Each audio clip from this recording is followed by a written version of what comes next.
Okay, this has been a really stupid journey for this one ad that is just flashing constantly. God, I hate Tiermaker. It's such a stupid website. Anyways, welcome back to the RSL Season 9 intro.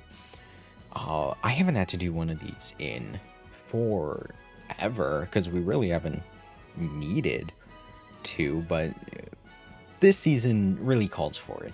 Not only are we having two new members joining, it's also been a while since we had an official RSL season. We had the filler season 8, which was a lot of fun, but I need to help people get back into the swing of proper RSL, especially for a season as big as this one is going to be.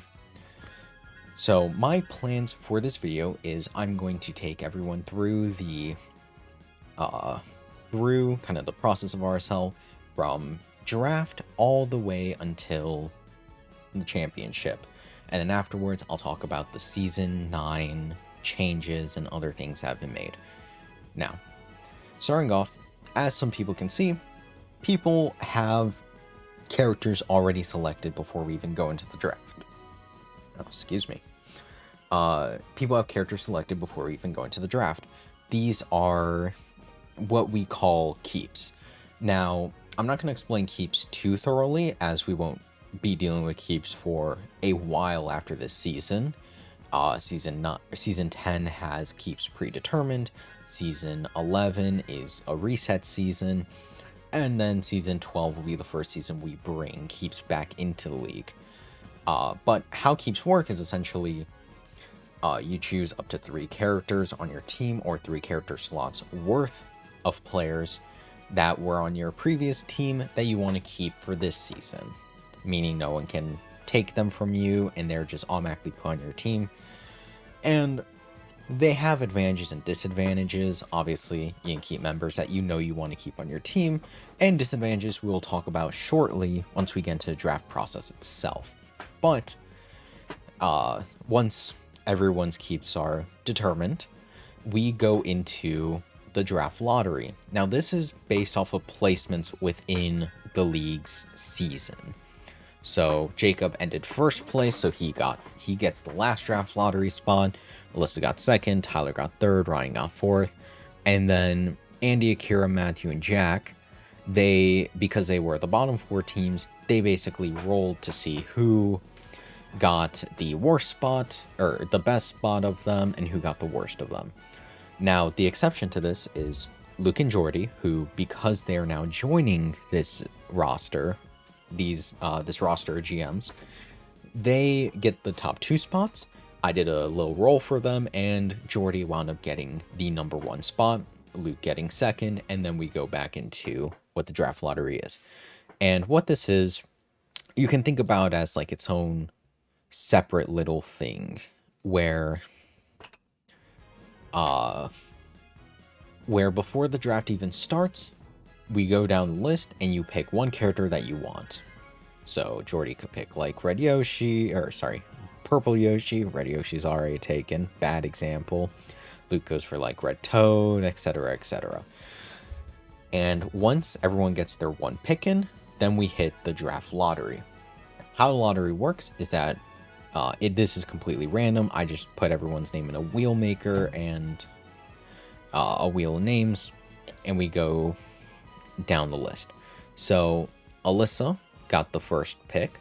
Now, this is where the disadvantages of keeping players comes in. Alyssa, because they kept one player in Daisy, skips their first turn in draft, so Jack winds up getting the very first pick in the official draft. Mind you, this is draft lottery would have already happened, but for the official draft, Jack would then get the first pick. Ryan would skip once and lose it. Andy would skip once. Now, we will in any moment talk about why Bowser is worth 2 as opposed to everyone else here that is worth 1. But Andy will lose a skip. Then Luke will pick. Akira loses a skip. Jacob loses his skip. Tyler loses a skip. Matthew picks. Jordy picks, and then Jordy will pick again. Because how this works is it's a snake draft. You go down, then you go up. So Example of this, Tyler goes, Matthew goes, Jordy goes, then Jordy goes again, Matthew goes, Tyler goes. And we go until every player has, or every person has, I believe it's 11 or 12 total characters. I will have to double check because it's been a little bit since I've done the math. I've been working on a lot of other stuff for this season, and so is Jacob. And I gotta say, before we go any further, huge shout out to Jacob. He has been, this league would not be anywhere near as competent and as cool as it is if it wasn't for him messing with so many different aspects of it. So gotta give him a huge props, because he really makes, the RSL actually the RSL. But with that out the way, draft will just proceed as normal. There is 2 aspects to draft I need to talk about. We will talk about the CCC first. The crack character clause, as it is formally called, is basically when a player is performing so well that it is unfair that they are the same cost as the other players within the league. As such, we implement this clause, which makes certain players cost 2 in draft pick. For instance, DK is consistently a top 5 player, same with PD Piranha, Bowser, Red Critter, and Funky Kong. And so these 5 all cost 2. What this means for the draft is, if you choose to pick up Donkey Kong, you will pick him up, but then your next pick will be skipped. And what it means if you decide to keep them, like Andy kept Bowser, is he gets 2 skips off rip. Because that's just how good these characters are, that you can kind of build entire teams around them. And not really be hurt for it. And what determines how good these characters are? Well, the handy dandy ranking sheets. Now, after each game, this tournament, after each game, each team, every player that participated within the game will be given an MVP rating. This is the combination of batting, fielding, running, pitching, all the other things. And the culmination, I can't speak words, of the MVP scores will give you your final total. And that determines, whether or not you are gonna get a strike. 3 strikes means you cost 2, and some other factors which I might get into later. They have to do a lot with the keep system, but yeah, we won't get into that too much then. Actually, since we won't, but this is just a very detailed look as to how each character did. And you can see we have some characters like Funky Kong that had a 190 in game 2. Yeah, I forgot just how crazy Funky Kong was. A 130. I think that's the second highest rating ever in the RSL. If you want to know the highest, just ask any person in the league what happened when Tyler joined. And they'll tell you the horror stories of the baddies. But once all the MVP scores are added up after the 10 games, which, again, we'll get into it, that number's going to be a little more skewed. We put them in this ranking, and it will organize it. Highest obviously gets first, and then goes down the list. And the top 5 get a strike. Going into next season, we need to look at if we want to increase the slots more, but at least for season 9 and how it worked in season 7, it is the top 5 get 1 strike. Now, with that discussed, and obviously during the actual draft, ask me any questions. I feel free. I will easily answer any of them, or easily be willing to answer any of them, I guess I should say. But you have stuff like DK, he's going to be worth 2. PD will be worth 2. Bowser, most people don't have to worry about Bowser. And then, what was it? Funky Kong, Red Critter, there he is. Now, for the changes in draft, 1, these aren't the selected Miis. We're still waiting on the ballots to come in. Vote if you haven't. But the top 4 will be in. And we did that because more people means we would probably want a little bit more players. So adding 12 Miis, I believe the math worked out to basically giving everyone 2 additional picks within the draft. And that is going to be very important because I don't want people going out with, only 10 people on a team and only having 1 opportunity to trade. Give me a little bit of more trade fodder, I think is always nice. And the other difference is, or the other thing I should explain within the draft are the difference between captains and non-captains. Now, there are some exceptions, but for the most part, a captain has 2 colors, as shown here, and is on the top. Well, actually, they are always on the top. Now, the exceptions to this are Purple Toad, who only has 1 color, and the Shy Guys, who, even if they're not a captain, get 2. This Shy Guy gets, this Shy Guy Gray is a captain, and he also gets 2. Now, what are captains? Captains are basically a requirement on your team. You must have at least 1 captain on your team to play a game. Now, to ensure that everyone gets a captain, once the number of remaining captains in the draft matches the amount of players that don't have a captain, captains can no longer be selected. However, because we have so many captain selections, there's a good chance that you don't even, it probably won't come up. I mean, even looking at this initially, most people have a captain. 4 people already start off with 1. But captains are good for a variety of reasons. 1, they have a special pitch, which can range from an automatic strike to an automatic pop fly or an automatic ground ball. Some really good pitches, as well as star swings, which are just really powerful swings that can, for the most part, either get you a single base or a double, or sometimes they'll even get you a home run off of it. So captains, very important. You do want to pick 1 up. Now, some of these captains have 2 colors, as in like a color palette. This just means you can choose whichever color you want them to be. For Yoshi, you can choose if you want them to be orange or green. For Petey, same thing, green or orange. But they will retain both of their color palettes.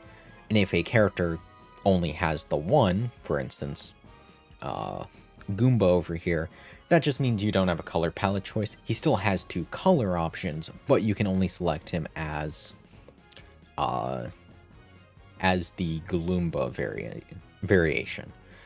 And with that, that is draft mostly explained. Of course, I'm going to get into more character stuff later. But yeah, it's just something to keep in mind. You will need a captain on your team. And I know since the last time Jordy and Luke played in, we figured out how to make non-captain characters captains. So we have a lot more options. You're no longer limited to the previous 12 that there were. I believe we are now 22 captains deep. And yeah, options really exploded since then. Now, once your full team is selected, you will have 1 week to send me, or to send in the designated Discord channel. It is positions, your roster list, who you want to play on your team and at what positions.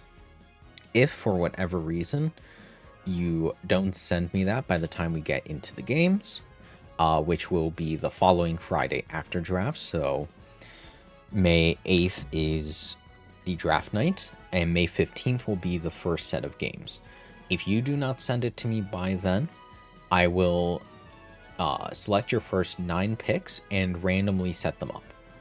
Now, this can be more than likely not what you want. Sometimes it can be, but you would probably prefer I not do that. Of course, I'm here to help with any setups, so if you want advice on something, you can contact me. But yes, please get that sent in. More importantly, what I need is the names. I need everyone to send me their team names. Even if you don't have your positions, if you can just send me the team names so I can name the videos and the schedule and have everything else set up, that would be wonderful. Now, how do team names work? You have two options. One, you can either send me you can either do the default one of your captain. Each captain has a default team name that you can use with no issues whatsoever. You could be the Yoshi Eggs, the Birdo Bows, the Daisy Flowers, the PD Raptors, stuff like that. And they each have their own designated symbol, everything, so you don't have to worry about that if you want to just stick with default. If you don't, the rules are, it can be 2 words. I can be persuade on a filler word if it's like of or the, that's fine. But for actual words, it can only be 2.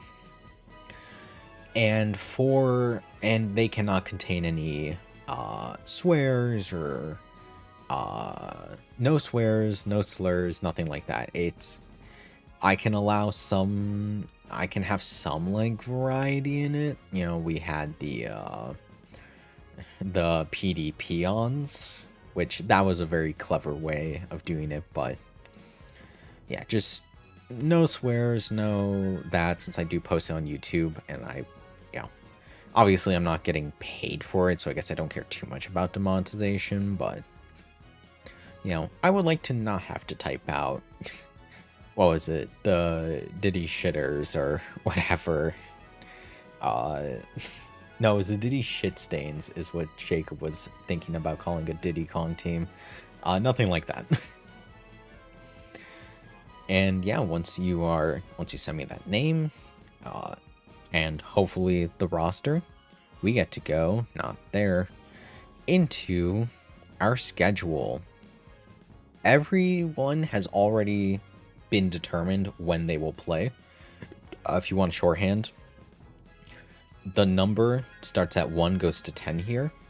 The number by your name, so Alyssa 1, Jack 2, Ryan 3, etc., that corresponds to your number on this list. So this is Alyssa, Jack, Ryan, and goes down the list. So that's already been determined. The reason I haven't replaced the numbers with the names yet is because, again, I'm waiting for your team name to replace it. But everything like that is already determined. And, oh my god, I forgot about one thing. If you're curious as to why the top half is yellow and the bottom half is purple, well, that I will get into in a moment, once we start talking about the RSL 9 things, but that's also to signify the difference in conferences. Now, what do the different conferences mean? Basically, conference, if you are in a conference, you will play each other player twice, and you will play the players in the other conference once each. So, Alyssa, as an example, will play Jack, Ryan, and Andy, and Luke twice, and then we'll play Akira, Jacob, Tyler, Matthew, and Jordy once. And the reason I just remember that is in the schedule, you will see in red are your in-conference games, where you will play a member within your own conference, and blue are out-of-conference games. Now, they both obviously have the same meaning. It's a win, it's a loss. But in the opening night, which is the one unique one, every team will play. It'll be a slightly longer night. We will play 5 games, and just to give everyone an opportunity to see their team play in the first game of the season. Every game after that will have 2 teams getting a bye, meaning they do not play. Each team gets a total of 3 byes, 2 in-conference byes, 1 out-of-conference bye, and we'll play a total of 13 games.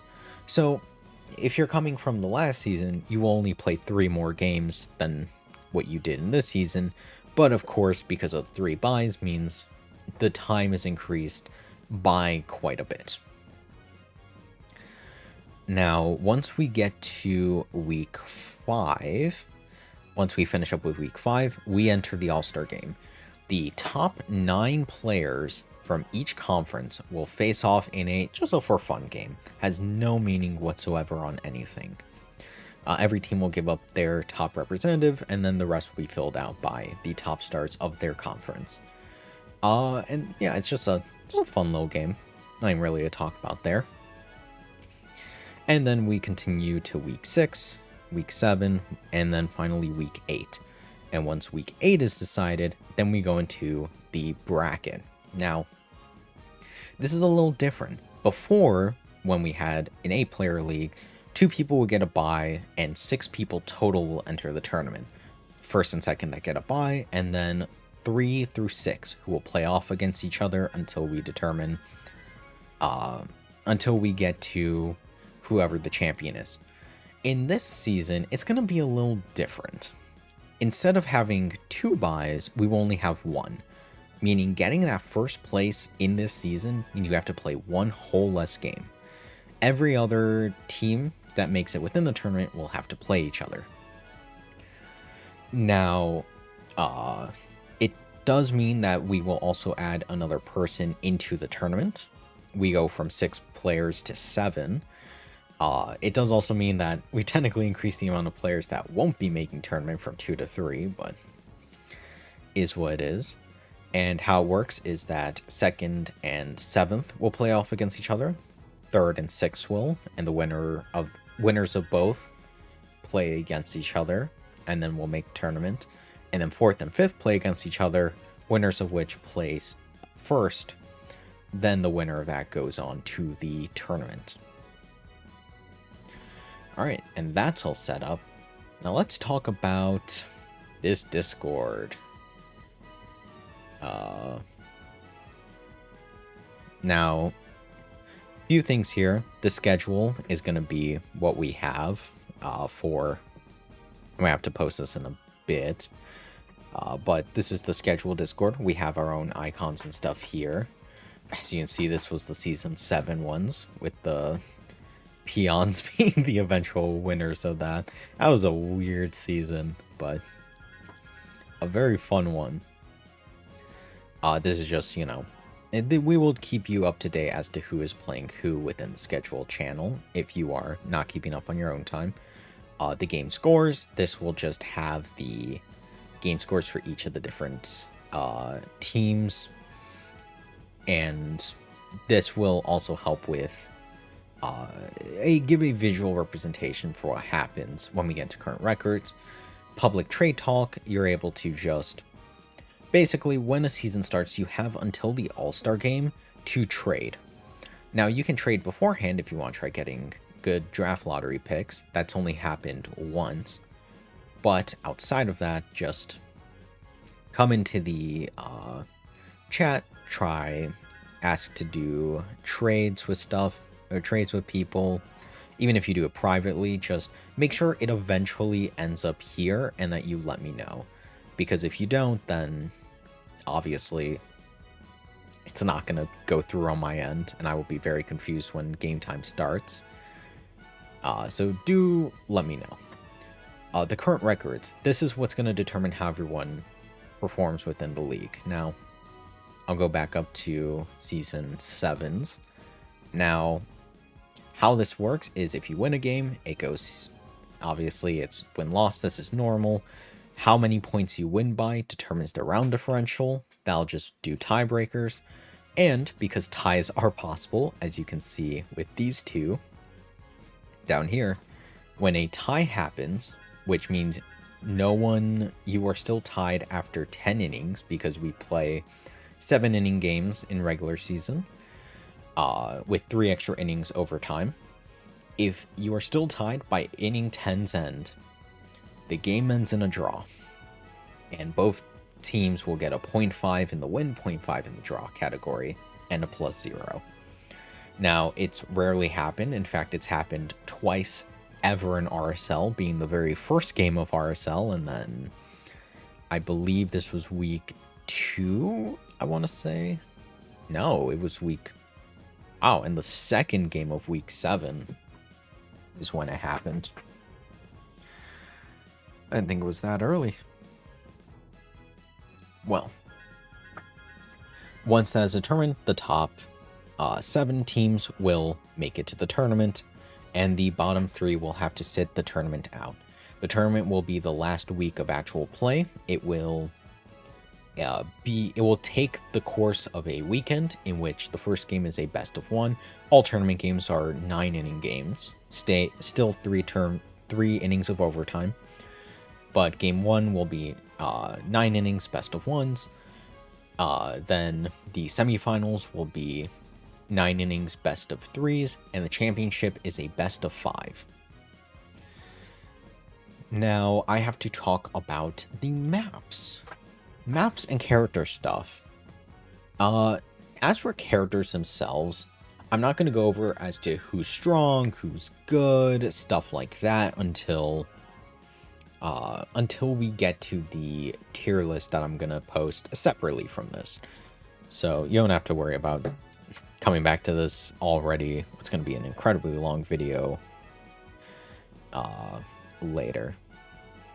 So let's get into the actual game. Each time you play a game, for the main season, if you are on the left side of the bracket, you get to ban a map. If you're on the right side, you get to pick. How pick and bans work, it's very simple. If I'm banning against Jacob, for instance, I will ban DK Jungle because I don't like to go to that map, and Jacob goes to pick Wario City.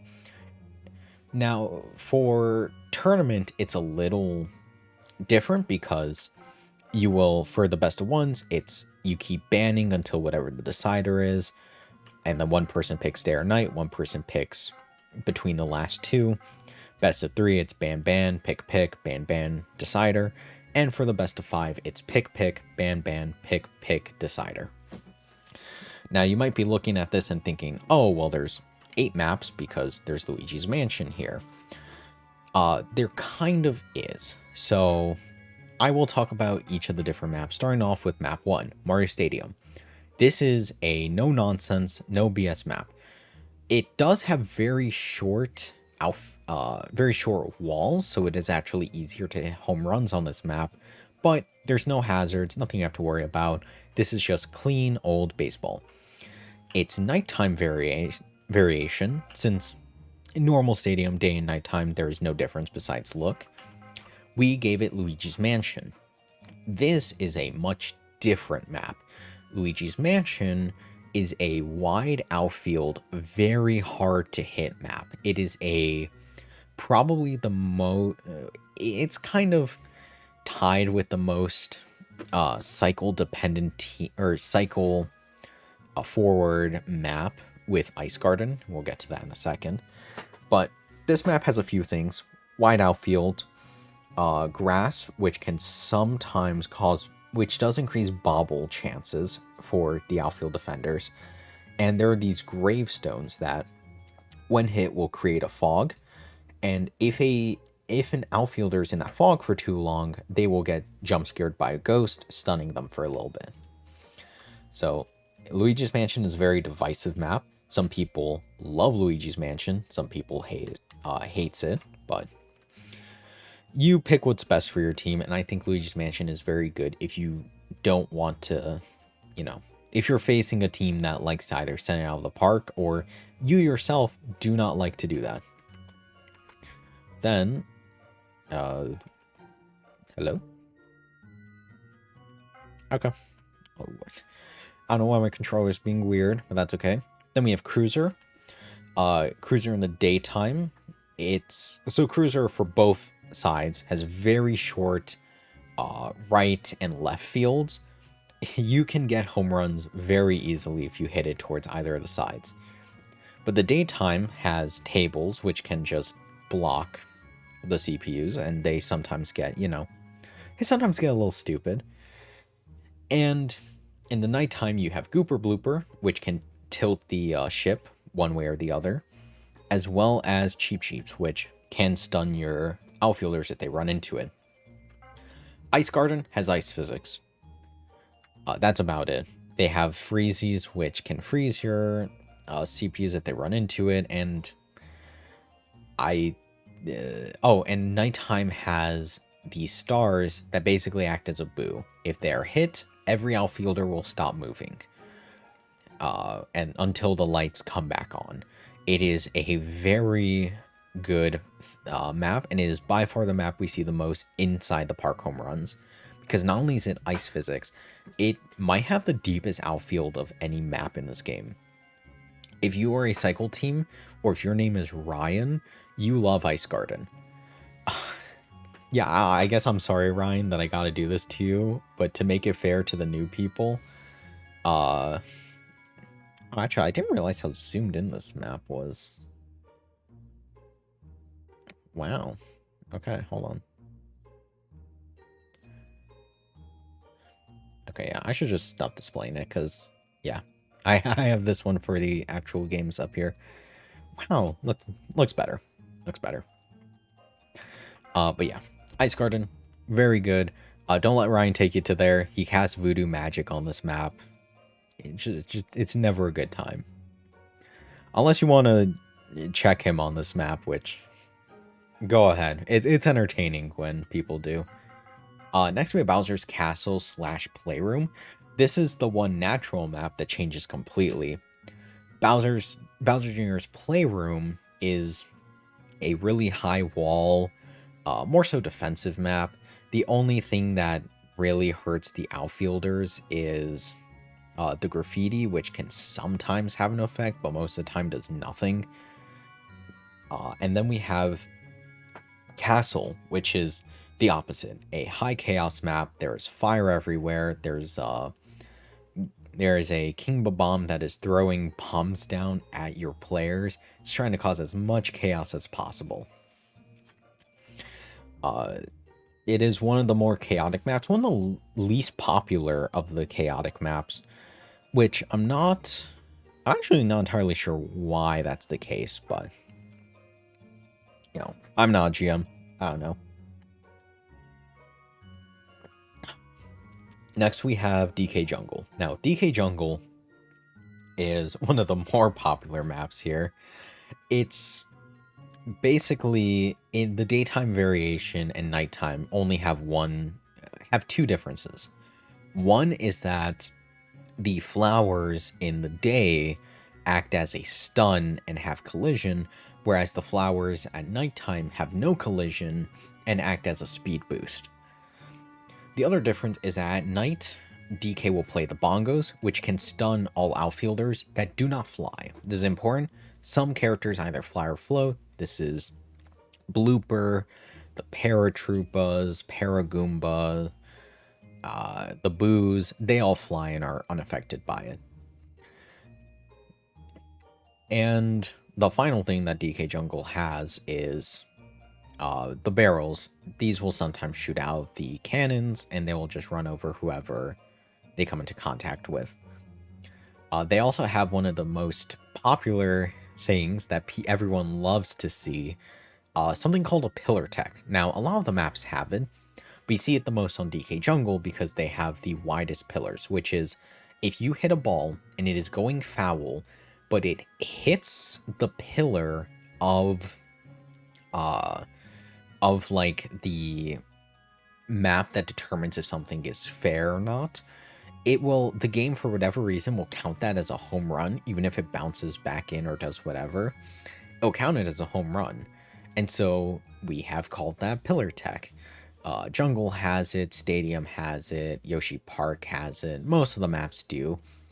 But it is much, much more difficult to hit on these maps where the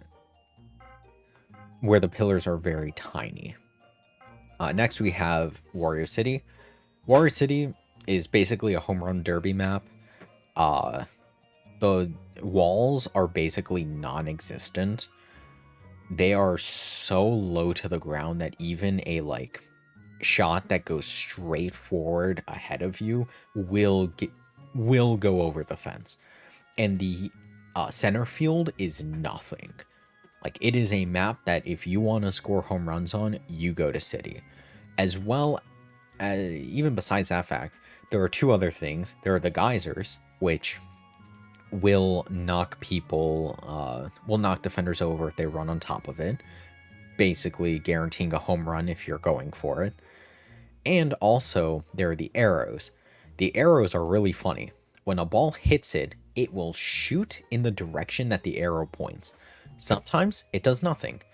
Other times it sends a ball flying into the opposite directions the defenders are running to, and either gives a triple or a just inside the park home run. They are a super, super fun gimmick to have. And it does mean Wario City gets played a lot, and it's my personal favorite map. And another top one for me is, of course, Yoshi Park. Yoshi Park doesn't have too many gimmicks. It has the train, which is fun. It basically goes on the outskirts of outfield. When it knocks into a player, they get stunned. It also has train carts behind it. Oh, and sorry, the day and night variations for these two is just the effects are weaker. There's no substantial differences. But yeah, the train also has little cars behind it that if you knock the baseball into, that's a home run, and the train will carry it off into wherever it goes.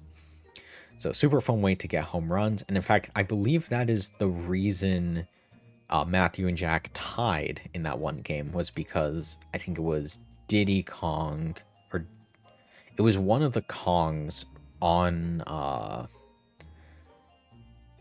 Matthew's team actually wound up hitting it into the train car.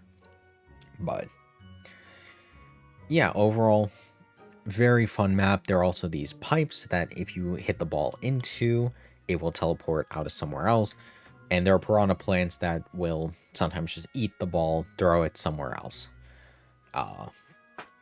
Fun, chaotic map.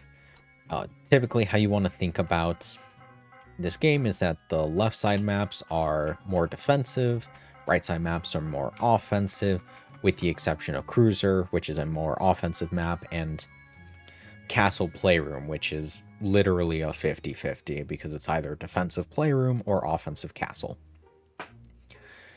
Now, once you do your ban and pick, we go into the map. I don't have the full MSS set up yet because I don't have the teams. This is also an important reason why I want to know your team setup, because I have to do an auto thing. I would turn it off for the purposes of showing you guys stuff. But normally from actually this menu, I would just click it. It would do everything for me. I have it all automatically set up. It is very nice. I love it. But yes, once you have your team sent to me and you do your map picks, we go in. And of course, this I will send you a message before the game for your map pick, map ban. If you don't send it, it will be down to a dice roll, which if you don't, it's nothing like detrimental. If you don't care too much about it, like, you can leave it up to dice roll, but you know, it's nice when people pick. So I would still prefer it, but let's see. Let's go into City. Once we get into City, you will select your captain. For the non-captains for the captains that typically aren't captains, but are for the RSL, I have to set that up via MSS, but for this example, we'll just select two normal captains of Yoshi and Bowser Jr. Some characters did lose the color, like Yoshi no longer has the black variation because we want to cut down to have each character be 2, and ultimately it was voted on Orange Yoshi being the nicer one, which I like because I love Sunshine. So that's going to be the same with like Mario and Luigi. They lost some of their colors. But yes, you will pick each character. As you can see, this... Oh, right, because I have the code turned off. Yeah, don't worry about why some characters don't have synergy with characters they should, like Yoshi should have synergy with Luigi. That is a... I pulled up the wrong copy of this game. I have to pull up the other one, but that's okay. Later thing. But yes. Each character, you'll see their little note icon. That's a character they have chemistry with. When you have chemistry with a character, two things happens. One, when they're next to each other in the batting lineup, they will provide an item. For instance, Red Yoshi, if he is in front of, or if he is behind Baby Mario, when Baby Mario is up to bat, he will give him an item. And the items, there are 6 of them. They range from Bomb, which is mostly useless. It's basically a delayed explosion. CPU is very bad at using it. Boo, which will stop all the outfielders. It's very good. Sometimes it's bad, but most of the time it's very good. Pow Block, which is a wide stun, doesn't affect flying enemies or flying characters. Bananas, which is a wide stun. Most of the time they're really bad at hitting it, but it does allow for Banana Gambit, which that's always a fun thing to see. Then there is Fire and Shell. Shell is just a straightforward shot, probably one of the best items in the game. And then Fire, which is an item that will bounce in 3 different directions. And most of the time, the CPUs can use that well. The other thing it allows is, and this is very important, when you build your team, you need to think about this. Because the differences between really good teams and really bad teams in this league is, do they have outfield chemistry? Basically, if 2 characters have chemistry in the outfield and a ball is going to be hit as a home run, they will run to each other and do a buddy jump. This will send one of them up in an attempt to catch the home run ball. And most of the times, you really want that. We've seen teams that don't have the outfield chemistry, like in this previous season, Season 7's Peach Dynasties, where they didn't have outfield chemistry, and I don't know if you saw that earlier when we went over current records, they had a minus 100 because teams were able to just score on them. So it is very important you have outfield chemistry. So, and mind you, Miis are very good for that. So try to get that. There's Super Jump that some characters have that will launch them even higher, like the Paratroopas all have that. So just get chemistry worked out. And I guess I should also say this.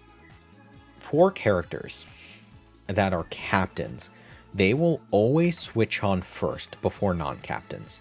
So Birdo will always swap once the pitcher runs out of stamina on if they are on this team. So let me just do a random fill.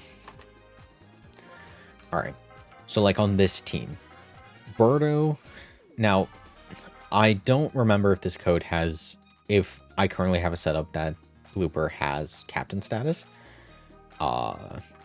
He probably doesn't, to my understanding, or if I'm thinking that about the codes I have on right now. Sorry, I've been doing a lot of testing, so this will all be sorted out by game time. But in typical game, after Yoshi gets tired and wants to swap, Mario and Birdo will be the first to come on, and Blooper will be after. Now for these fellas, Bowser Jr., after he gets tired, will be succeeded by either Ice Bro, Bowser, or Petey Piranha. And this is important to keep in mind because you don't want captains in the outfield. If you have a captain in the outfield and they have to swap in, unless you have set it up somewhat meticulously to where it doesn't matter if they swap off. If you have, let's say, Wario and Goomba, who both have chemistry with Paragoomba, you can't. Wario does have it, even though right now it doesn't. Again, just code mishaps. But Wario typically will have synergy with Paragoomba. So if you have like Wario in the left field and Goomba as your pitcher, and they're the only two that'll swap, your left field will be kept intact. And again, it's very important. Now, when you set up your team, a big important thing is you want to set up who's going to be starred. Now, star is getting changed this season. And I'll talk about, again, more once we get into the Season 9 balancing things, but I'll do it here. It's important that I want to state it twice. A star is now going to give a flat number of stats to each of the different stats. So for charge hit power, which is the big one, instead of being a 50% boost, it's plus 10. This is going to affect characters a lot like Bowser, who instead of having 150, is going to only have 110. And for Birdo, a character who I believe is at 80 right now, or 82, they'll get 80 or 92 instead of their previous 120. It should help with a lot of characters, and it should mean that you can star some of the lesser characters on the team and not be just worse off, because in prior seasons there was no reason not to start Bowser. You start Bowser because, I mean, plus 50 in hitting stats is too good to pass up on. And now this season you can actually get away with, you know, buffing some of your weaker characters, give them a bunch of flat stats to everything. This is, again, just the positionings. You have a pitcher, left field, center field, right field, second, shortstop, you know, classical baseball. Except you can have the batting separate from the fielding. You don't have to keep that the same. And yeah, then we would start a game, run the game, and do whatever. Now, I'm not going to start it because we're already 46 minutes into it, and I got to get into some of the other changes. I think in terms of... Oh, I got to bring... Let me pull this back up. I believe it's you. Yes. You're a little off-center from what I wanted, but that's okay. And so I will talk about some of the changes going into Season 9, because I believe that's everything you need to know about the actual games. They will be streamed by me every Friday and Sunday at 7 p.m. Central Time. I have to say that because we have some people on the East Coast that join us for these leagues. When a game happens, just join the chat. I'm typically a little late by like a few minutes sometimes, but I try to make it on time. And yeah, officially, let's talk about Season 9. So Season 9 proper actually has a little bit of a story, which, as you can tell by some of these icons, Jacob and I have been working on a story for this league for some reason. So I'll share a little bit of it here.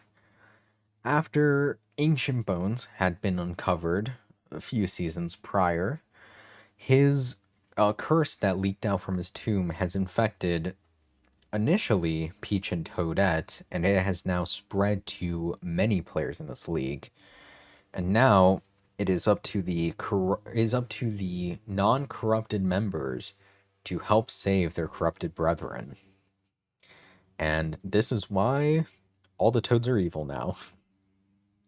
That's basically just the story. And so half the captains are corrupted, like Toad, and half of them are not. And this also means that the top conference, this yellow one, is the pure conference, and the bottom half is corrupted, as I knew Jacob, of course, would be. And now I guess it's just talk about the changes. I already went over star, but again, flat increase, no longer percentile. You don't have to star Bowser. I mean, you should. He's still really good to star, but you don't have to. You don't have to, Andy. But going into the changes themselves. As for players, some characters, as you can see, had chemistry changes. Luigi lost white and black and instead got yellow. Yoshi lost black. Wario lost purple and gained black, while Luigi lost yellow and gained pink. Diddy Kong lost pink and gained light blue. And, oh, Red Koopa gained pink. King Boo gained black. Basically, a lot of the ones that didn't have a secondary color gained a secondary color during the season, with the exception of Purple Toad, because it's Purple Toad. Can't exactly give him more than one color. And yeah, the only other chemistry change that happened is the bros, Hammer Bro, Ice Bro, and Boomerang Bro, no longer had chemistry with each other. We got rid of that. They did not need it. And as for I believe that's the only nerf that people receive this season. As for the buffs, a few things happened. Bowser's power got reverted in light of the star change, because even with him getting that power back and a star, he is still way below what he was at full power, so he's being buffed back up to normal. Petey is losing all of his pitching stamina, so he will immediately swap off when he gets onto the mound. So that gives you a little bit more control as to where he winds up in a roster, since obviously he has pitching priority, so he will immediately come on if he is a captain available. Purple Yoshi got a little bit of nerfs. His pitching is a little worse. He's still an amazing pitcher, but he's no longer as oppressive. I think. For my testing, he seems better. Wiggler is now balanced instead of speed. That's a character class thing, by the way. Again, another thing I will go over once we talk about the tier list, but essentially, the classes alter what a character is likely to do, and the speed, they would always slap hit, but Wiggler had phenomenal charge hit power, so I made him balanced, so he's more likely to charge hit. And that should really help boost Wiggler's popularity and viability within the league. And the final change that happened is we implemented the final Yoshi rework. Yellow Yoshi is more like the Dry Bones. Better hitting, he's going to be more likely to do singles. Every once in a while he'll go for a home run, but for the most part, he is just going to be hitting singles, and that's about it. Oh yeah, and Light Blue Yoshi got a little bit more fielding. That's it. So very small balance changes, not much for people to remember, as the star is probably the bigger talking point, and of course the new people. And with that, you should be prepared to at least know the rules of RSL.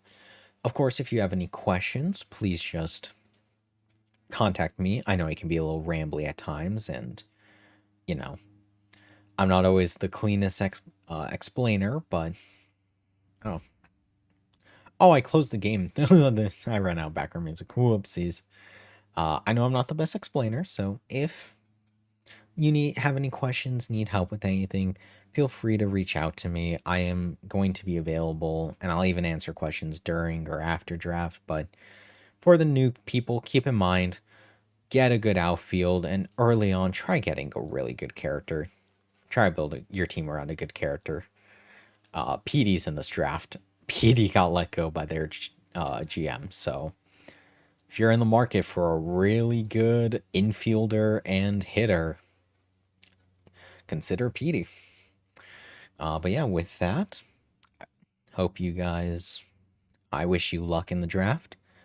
I hope you guys have a lot of fun for this season. You know, Jacob and I have spent a lot of time working on it. And yeah, I guess I will talk to you guys in a moment when I make the draft and you, or not make the draft, make the tier list, and everyone hopefully joins us for that, maybe.